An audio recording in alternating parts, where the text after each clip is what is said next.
ईश्वर एक है। जिस प्रकार पानी को कोई जल, कोई पानी, कोई वाटर कहता है, इसी तरह ईश्वर को कोई हरि, कोई अल्लाह तो कोई गॉड कहता है।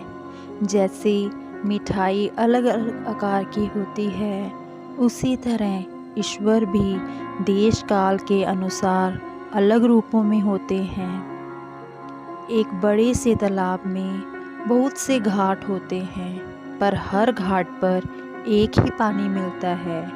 इसलिए मेरा घाट अच्छा है, तुम्हारा नहीं, यह कहकर झगड़ना अच्छी बात नहीं। सभी धर्म मानो एक ही घाट है। लगन के साथ इनमें किसी भी एक घाट के सहारे आगे बढ़कर तुम उस सरोवर में उतर सकते हो। यह कभी मत कहो कि मेरा धर्म श्रेष्ठ है। अज्ञान के कारण ही मनुष्य अपने धर्म को श्रेष्ठ बताकर दूसरों को कमज़ोर बताता है। जब यथार्थ का ज्ञान हो जाता है तो यह कला भी शांत हो जाती है। बड़े तालाबों में स्वच्छ जल में दल नहीं होता, पर वह छोटी सड़ी तलैया में ही पैदा होता है। इसी प्रकार जिस संप्रदाय के लोग शुद्ध, उदार, निस्वार्थ भाव से काम करते हैं, उनमें भी दल का निर्माण नहीं होता। जिस तरह आकाश को बांटा नहीं जा सकता, इसी प्रकार ईश्वर को भी धर्मों में नहीं बांटा जा सकता। ईश्वर एक है, किंतु उसके पंथ अलग अलग हैं। ईश्वर को लोग अपने धर्म अनुसार भिन्न भिन्न रूप में पूजते हैं, पर ईश्वर का प्रेम अपने भक्तों पर एक समान है। ईश्वर को हम राम के रूप में जानते हैं, तो कहीं कृष्णा रूप में, कहीं भगवान शिव के रूप में, कहीं महावीर के रूप में, कहीं बुद्धा के रूप में, कहीं गुरु नानक देव जी के रूप में, कहीं जीसस के रूप में और कहीं अल्लाह के रूप में। धर्म अलग अलग और पंथ भी अलग अलग अपनी अपनी श्रद्धा अनुसार।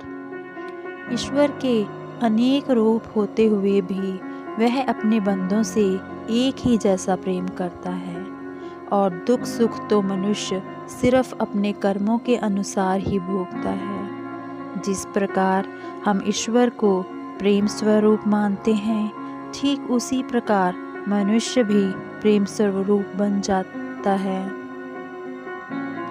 ईश्वर निरंकार है, उन्हें हम देख नहीं सकते, पर उनकी सत्ता को महसूस कर सकते। उनके प्रेम को भी हम महसूस कर सकते हैं। जब हम किसी संकट में पड़ जाते हैं या कोई हमें बहुत सताता है, तब हम ईश्वर की प्रार्थना करते हैं।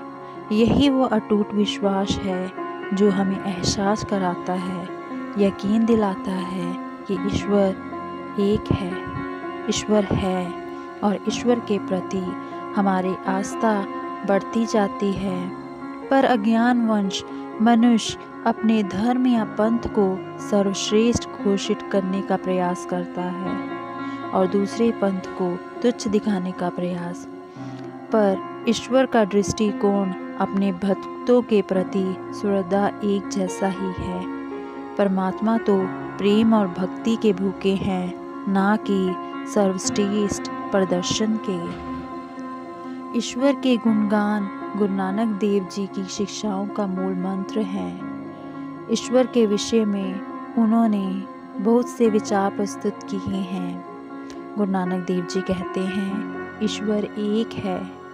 गुरु नानक देव जी ने लोगों को एक ओंकार का संदेश दिया। यही उनकी शिक्षाओं का मूल मंत्र था। उन्होंने लोगों को बताया कि ईश्वर एक है और उसे बांटा नहीं जा सकता। इसलिए गुरु नानक देव जी ने अवतारवाद को स्वीकार नहीं किया। गोकुल चंद नारंग का कथन है कि गुरु नानक साहिब के विचार में ईश्वर विष्णु, शिव, कृष्णा और राम से बहुत बड़ा है और वह इन सबको पैदा करने वाला है।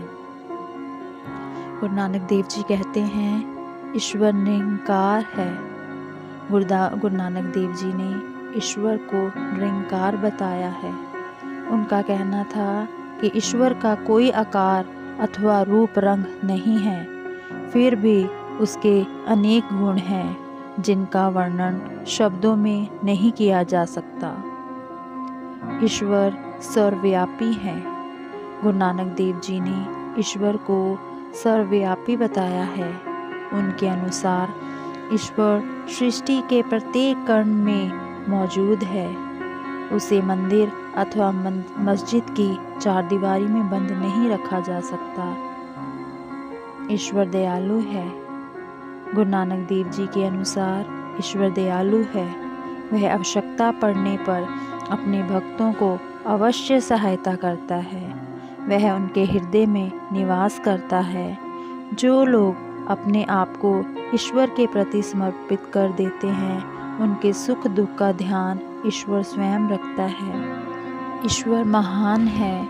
गुरु नानक देव जी के अनुसार ईश्वर सबसे महान है। मनुष्य के लिए उसकी महानता का वर्णन करना कठिन ही नहीं, असंभव है। अपनी महानता का रहस्य स्वयं ईश्वर ही जानता है। गुरु नानक देव जी लिखते हैं, नानक वड्डा आखिए आपे जाने आप। अनेक लोगों ने ईश्वर की महानता का व्याख्यान करने का प्रयास किया है, परंतु कोई भी उसकी सर्वोच्चता को नहीं छू सका। ईश्वर की आज्ञा का महत्व। गुरु नानक देव जी की शिक्षाओं में ईश्वर की आज्ञा अथवा हुक्म का बहुत महत्व है।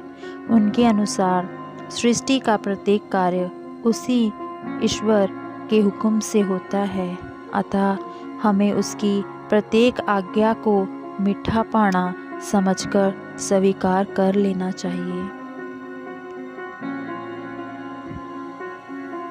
कबीर जी मानते हैं ईश्वर एक है।